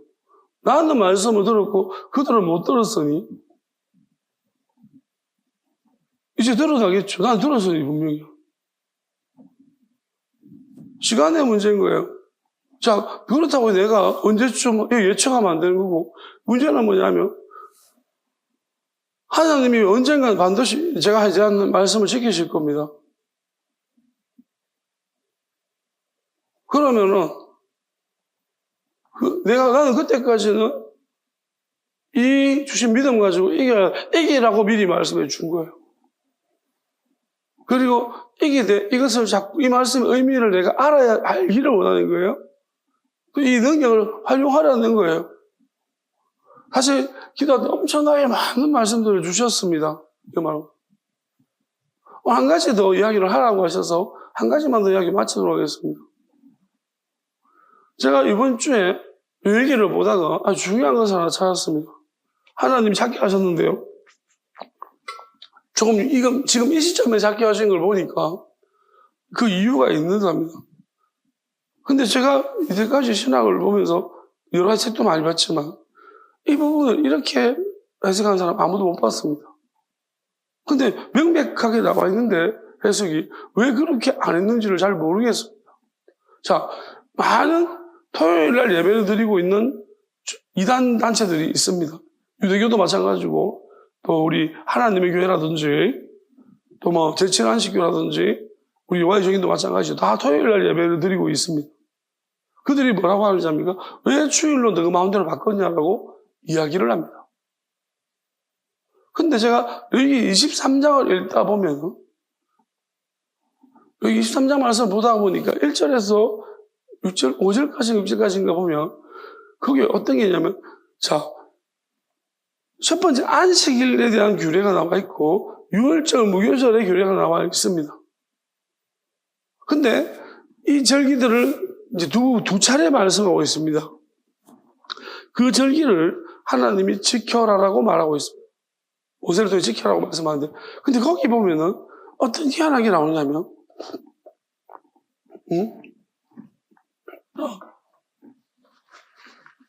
여기서 2절이 중요해요.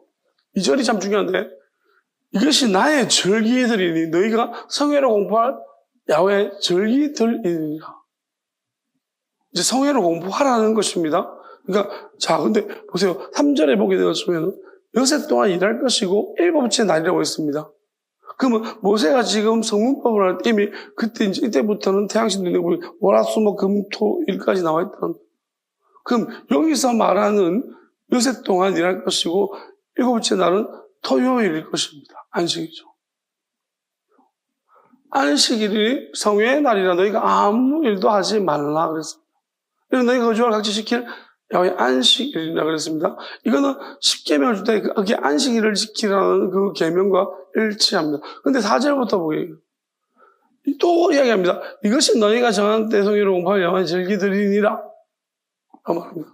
그 다음에 첫째 달 6월절에 대한 이야기를 하고 있습니다. 되게 중요한 의미예요. 첫째 달 열날 저녁은 야훼 6월절이요. 그 다음에 계속합니다. 이달 15날은 야훼 무교절이 이래 동안 너희가 무교병을 먹을 것이요. 자, 이거는 6월절 절기고, 그 다음 보세요. 그 첫날에는 너희가 성회로 모이고 아무도 근데 저는 이 첫날이라는 말이 어떻게 이해가 되느냐 하면은, 자, 우리 앞에서는 보면은 이 일곱째 날이라고 말합니다.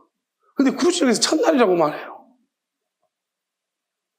물론 어떤 해석의 차이가 있겠지만은, 자, 그 첫날은 너희가 성회로 모이고 아무도 첫날이라고 굳이 표현한 것은 무슨 말이냐면, 이것은 우리가 6월절의 의미를 봤을 때, 자, 그러면 여기서 첫날이라고 말한 것은 뭐냐면, 일곱째 날은 토요일이라면 첫날은 주일인 거예요.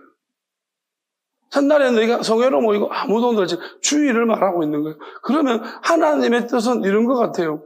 안식일이라고 한 것이 사실 엄밀하게 말하면 이제 출애굽 때부터 시작해서 물론 광야에서 안식일을 지키겠죠.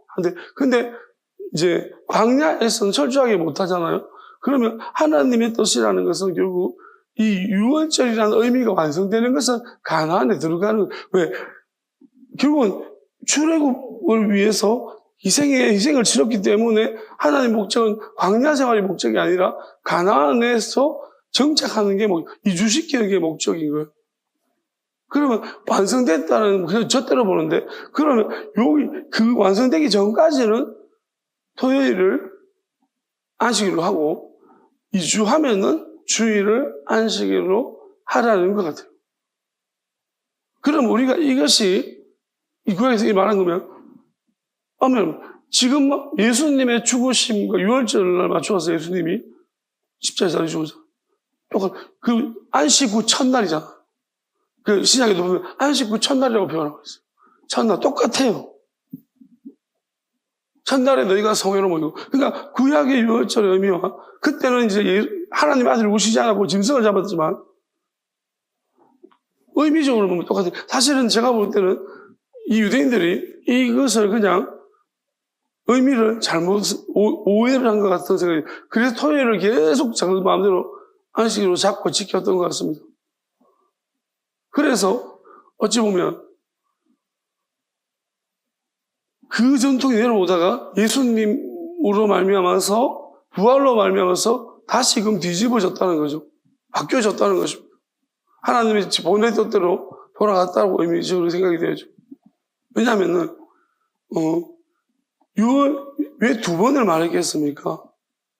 앞에도 분명히 온파라. 이거는 시기, 6월절을 중심으로 해서 전과 후가 다르게 하라는 거죠.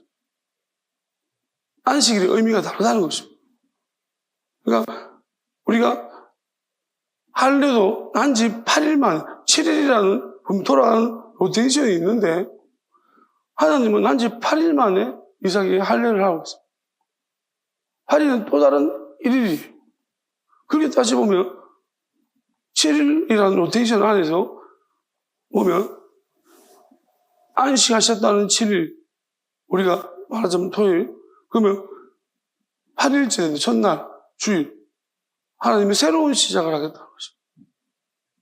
그러면 이제 저는 이렇게 생각을 합니다.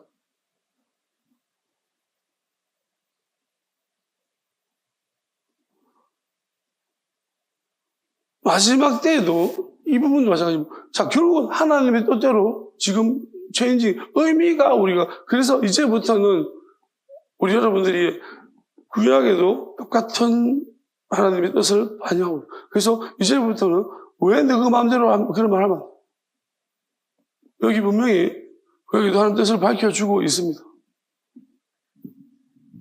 그러니까 그 의미가 잘못 적용돼서 지금 실행되어 왔을 뿐이고, 아직 유대인들 저러고 있는 거지.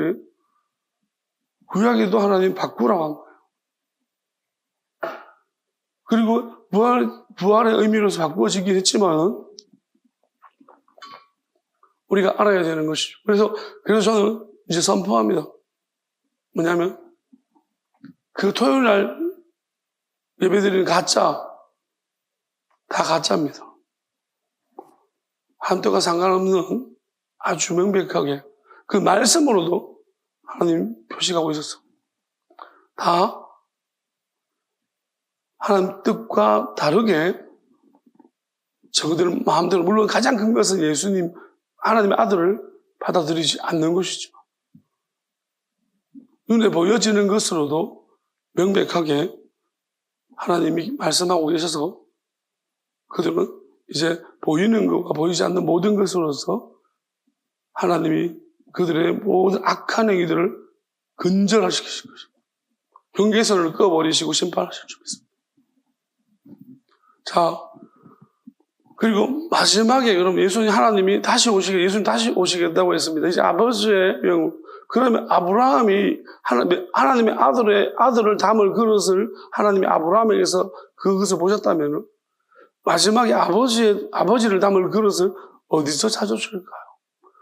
누구에게서? 예수님 이미 새로운 가족관계를 혈통은 아닙니다. 새로운 가족관계를 선포하셨으니 분명 새로운 가족이라는 하나의 분명히 주제가 나와야 돼요. 집이겠죠. 그 다음에 또 새로운 민족 하나가, 왜냐하면 새로운 새 인류 그런 표현이에요. 새 사람, 이제 보면 이사야도 하나님 새로운 창조적인 부분을 이야기하고 있단 말입니다. 그러면 이건 완전히 리뉴얼 되는 그러한 세상에 맞추어서 새롭게 되는, 어떤 세상이 새롭게 될까? 지금까지 죽어도 살겠고 있었고 살아서 영원히 죽지 않는 세대는 없었습니다. 이제 거기에 대한 명백한 세대를 준비시킨 새로운 리뉴얼이 일어날 것입니다. 그러면 그 마지막 약속이 이루어질 그 하나님의 영이 구름 타고 오신다는 것은 안 보이게 온다는 거예요. 하나님이 똑같이 이제 안 모르게 오신다는 건데, 그럼 모르게 임하시는 어떤 누군가에게 임하실 것이라는 것입니다. 점차적으로 많이 임하시겠지만 처음으로 어디가 임하실 것인데, 그러면 그것을 담을 만한 그릇은 어떤 사람이어야 할까요? 어디로 오실까요? 누구에게 오실까요가 가장 중요한 이야기입니다. 그리고 그 오시면 어떤 현상들이 나타날까요? 오시기 전에는 어떤 일들이 일어날까요? 저는 명백한 사실은 뭐냐면 다른 것은 다 속일 수 있는데 하나님의 뜻으로 드러난 말씀은 그리고 하나님의 말씀이라는 것은 차별화가 있어야 된다고 믿고 아무도 말하지 않는 것이죠. 모르는 것입니다. 그리고 끊임없이 자기 것이 아닌 것이 끊임없이 하나님의 영으로 나오는 것이 가장 큰 증거라고 생각합니다. 예수님도 전혀 지금까지와 다른, 그 시대와 다른 새로운 말씀들을 계속 하셨거든요. 저는 그것이 가장 큰 증거가 아닐까 생각합니다. 결국은 믿어야 하는 문제가 남아있습니다. 그리고 하나님의 또 영에 자기 모든 걸 맡긴 사람한테 임하지 않을까. 모든 것을 다 던져. 그리고 그 사람뿐만 아니라 가족까지 몽땅 하나님 앞에 온전히 드려 제물이 되어져야 된다고 제가 그래야지 임하신 조건이라고 저는 그렇게 생각을 합니다. 왜냐하면 예수님이 누가 내 가족이냐 선포하실 때 그리고 이렇게 말씀하시는 것 같아요. 아담에게서 하나님은 부모를 떠나서 그때 떠남이 하나 나왔습니다. 그러면 예수님에게서 새로운 가족에게 선포하신 예수님이 떠남이 아주 중요한 떠남이 그 예수님이 내가 가정에 화평을 주러 온 줄 알았냐 건물 주러 왔다 말씀하신 이유가 뭔지 아세요? 예수님은 사람이고 하나님이시고 우리가 예수님을 어디까지 영접하는 줄 압니까? 예수님 결혼 안 했죠. 자르겠다는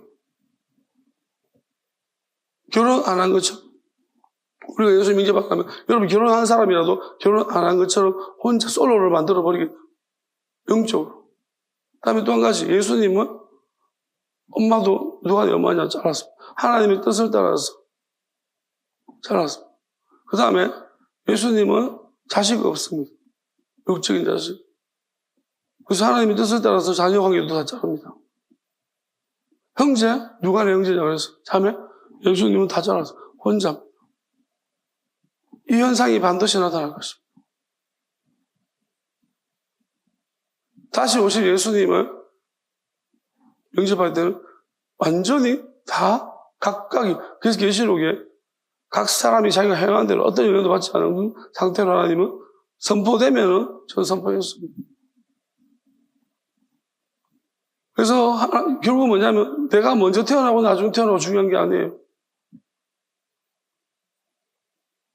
누가 먼저 도착하는가의 문제입니다. 그 뜻 안에 그 의미 뜻 안에 누가 먼저 도착하는가에 따라서 먼저 되고 나중 되는 것이 예수님이 그래서 제 아들이 아무리 말해도 그건 아버지께서 받아야 될 사람한테 주실 것이라고 말씀하셨습니다. 하나님의 그 깊으신 뜻과 마음을 가장 잘 아는 사람이 에게 임하실 줄 믿습니다. 그리고 그것을 위해 다 버린 사람이 임하실 줄 믿습니다.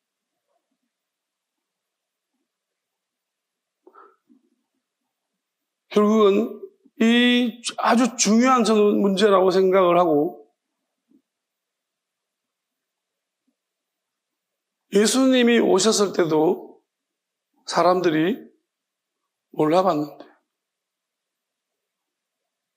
하나님의 영이 마지막에 임하신 마지막 새롭게 변화시킨 인류, 새 인류가 등장하는데 아무 관심이 없고 모른다.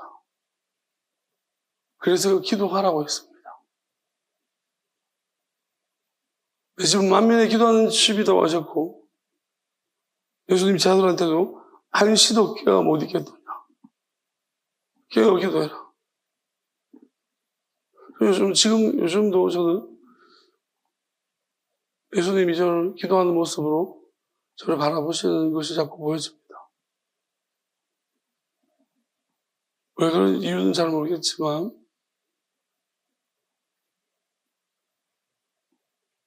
어쨌든 저는 저한테 임하실 수도 있고 지금도 다른 사람이 임할 수 있다고 저는 믿습니다.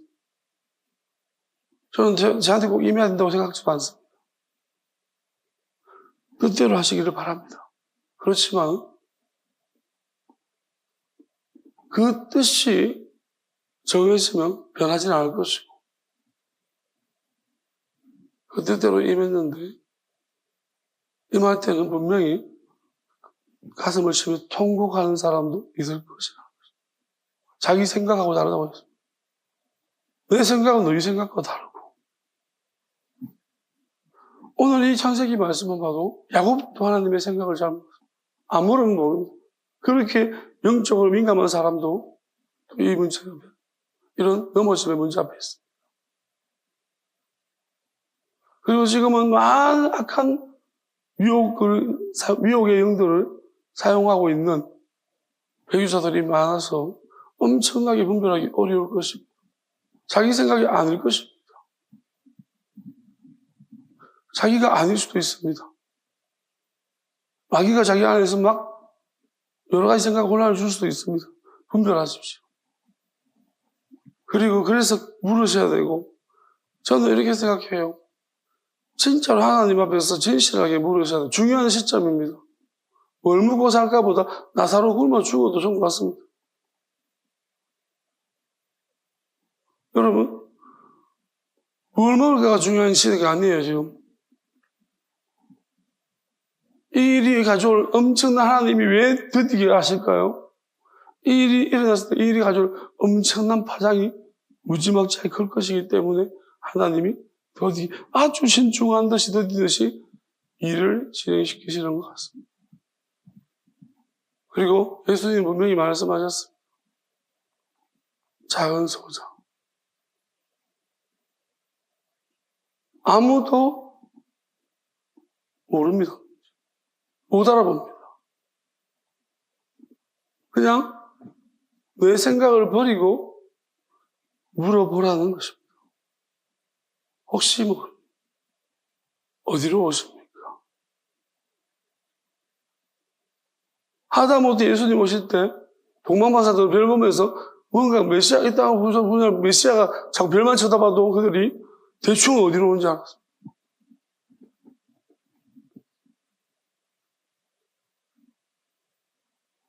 다시 오심에 대한 기대감이 없다면 회개하십시오.